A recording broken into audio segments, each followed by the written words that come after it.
Burberry, the heritage British brand that seems to have been failing upwards since the early 2000s. From rampant discounts across Asia sapping perceived brand value, to clumsy design execution that consistently seems to miss the mark. What the hell is going on at the luxury fashion brand? So, I hear you've made an enormous faux pas, and everyone's laughing up their sleeves about your date. What? Why? Why? Because she's brought a ludicrously capacious bag. What? What's even in there? Huh? Flat shoes for the subway? Her lunch pail? I mean, Greg, it's monstrous. It's gargantuan. You could take it camping. You could slide it across the floor after a bank job. This happened in one of the most talked about shows, Succession. Recognized as a quiet luxury hub featuring the most prestigious old money brands. They featured a Burberry bag in the context of an interloper attending an event that, according to the elite, she didn't belong at.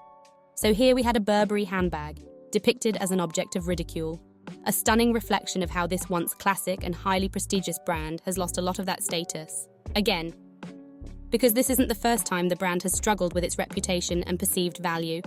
In the early 2000s, the brand's signature Nova check, once a symbol of heritage and elegance, had become synonymous with chav culture, a British term for youths stereotyped for anti-social behaviour. It was a PR nightmare, diluting Burberry's luxury image and sending sales plummeting. So how did they recover then? First, they shut down the imitation floodgates. They limited wholesale deals and focused on high-quality retail partners and their own elevated in-store experience. This reintroduced a sense of rarity and reasserted control over their brand identity. Next, they invested in heavy-hitting A-lister associations and fresh-faced models in high-fashion campaigns. The Nova print was deprioritized as the brand's most visible marker and design became a priority. High-profile campaigns and runway shows emphasized their heritage, craftsmanship, and undeniable luxury. The result? A stunning image makeover. Burberry had mostly shed the chav label and reclaimed its position as a desirable luxury heritage brand. Sales soared, brand value skyrocketed, and they became a global fashion powerhouse once again. But the story isn't all rose-tinted plaid. Some argue Burberry abandoned its more humble working-class roots in this climb to the top, contributing to cultural gentrification. And questions linger about the brand's true commitment to diversity beyond tokenistic campaigns. To understand the brand's current state, we have to go back to 2001, when Christopher Bailey joined fresh from the design team at Donna Karan. His approach was modern, sleek, and ambitious, but best of all global.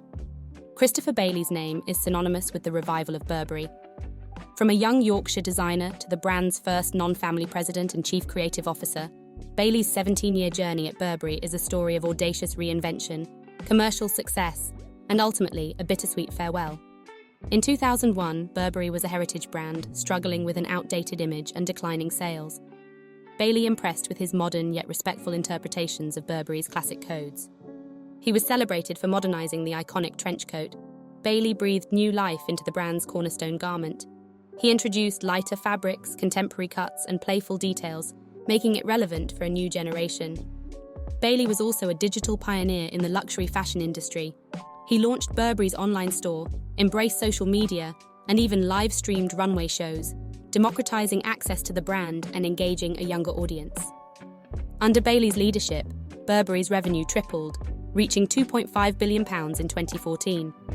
He had revitalized the brand image, attracting high-profile clients and expanding into new markets. Bailey championed LGBTQ+ rights and diversity at Burberry. He launched LGBTQ+ charity collaborations and featured diverse models in campaigns, pushing boundaries within the industry.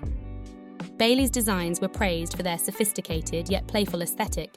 He seamlessly blended British heritage with modern trends, creating pieces that were both timeless and cutting-edge. Craftsmanship and attention to detail. Bailey respected Burberry's heritage of quality and meticulous craftsmanship, evident in the fine tailoring and luxurious fabrics. He democratized luxury by making Burberry accessible through social media and digital initiatives, resonating with a wider audience. However, some critics felt his designs lacked cohesive brand identity. Bailey's eclectic mix of styles sometimes diluted Burberry's core identity, leaving them unsure of the brand's direction. While commercially successful, critics argued that some collections prioritized trends over timeless appeal, leading to a risk of fleeting popularity. In 2018, Bailey surprisingly stepped down from Burberry. While reasons remain officially undisclosed, speculation ranged from creative differences to a desire for new challenges. His departure marked a significant turning point for the brand. Riccardo Tisci's arrival at Burberry in 2018 felt like a shot of espresso in a cup of Earl Grey. The Italian designer, known for his edgy, high-contrast aesthetic at Givenchy, was tasked with injecting excitement into the heritage British brand, which under Bailey had started to feel a little stale and irrelevant. Tisci had been on fire at Givenchy, and his fresh and edgy aesthetic had dominated the market, so it made sense that a brand aspiring to a similarly modern, artistic and edgy appeal would seek to bring this talent in-house.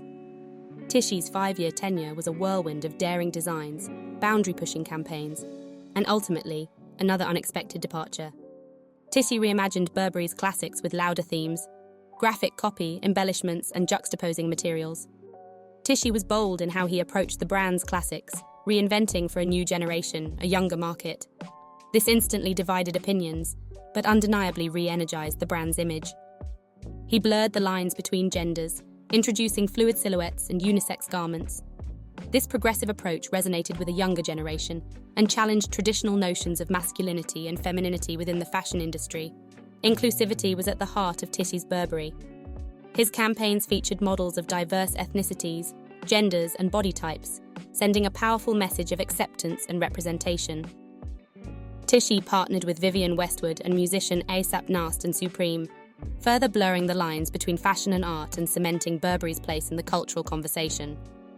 Critics initially lauded Tisci's daring reinvention of Burberry, praising his creative energy and willingness to take risks. His gothic glam aesthetic attracted new, younger audiences to the brand. As time went on, however, opinions became more divided.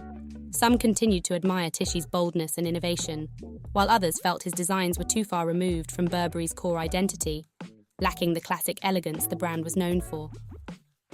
Financially, the results were mixed. While some collections saw strong sales, others struggled to connect with consumers, particularly in Asia, a key market for Burberry. In 2022, after 5 years, Tisci abruptly left Burberry. The reasons remain officially undisclosed, with speculation ranging from creative differences to financial pressures. His departure left a void at the brand, sparking uncertainty about its future direction. After the bold Gothic glam reign of Riccardo Tisci, Burberry entered a new era in 2023 with the arrival of Daniel Lee. The British designer, known for his minimalist luxury revival at Bottega Veneta, faced the challenge of breathing fresh life into the heritage brand while respecting its legacy. Lee's reason for leaving Bottega is unknown. His huge success made the departure very surprising, but several rumours made mention of him being fired over alleged racism.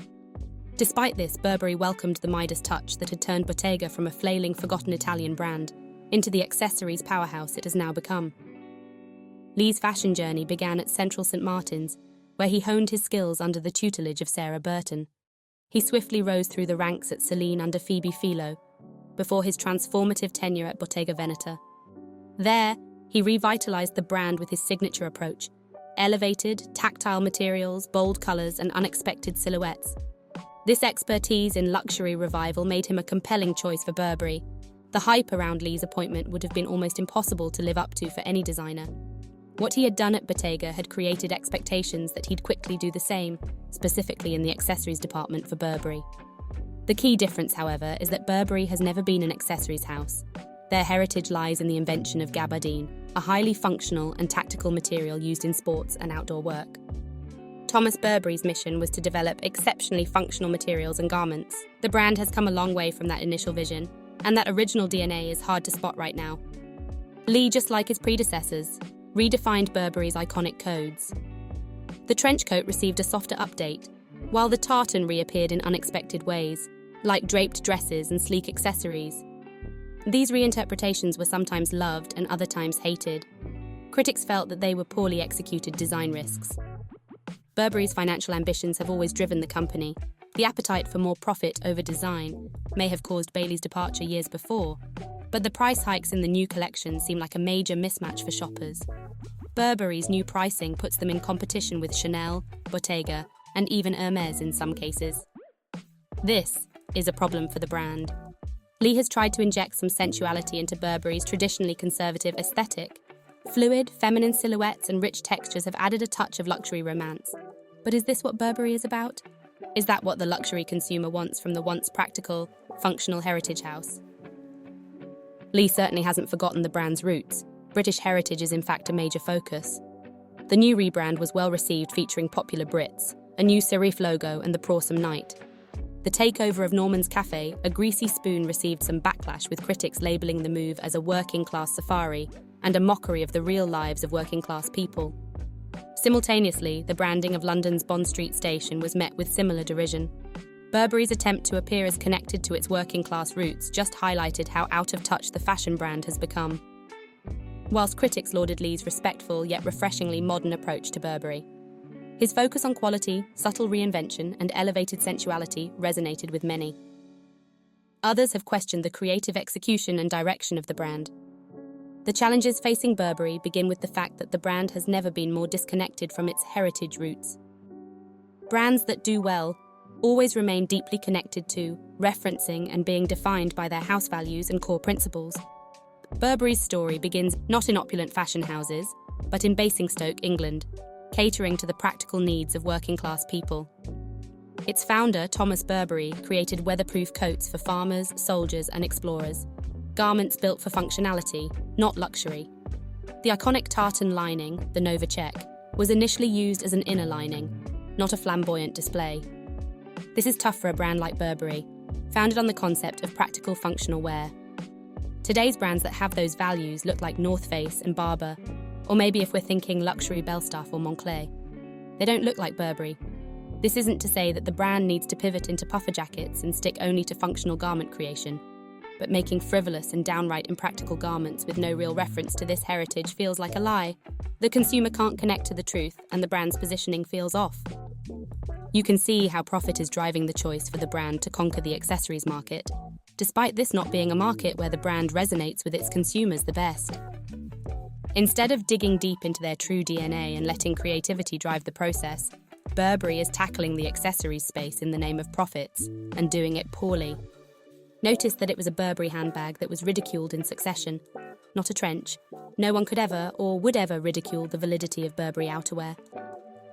That is what they do best, but Burberry handbags and certain accessories have become an inside joke for the industry. And Burberry attempting to compete with Bottega and Chanel when it comes to bags is just not sensible. Over time, Burberry's image has morphed, which is fine. That is what many heritage brands do. Celebrities and royalty embraced the brand, transforming the practical into the prestigious.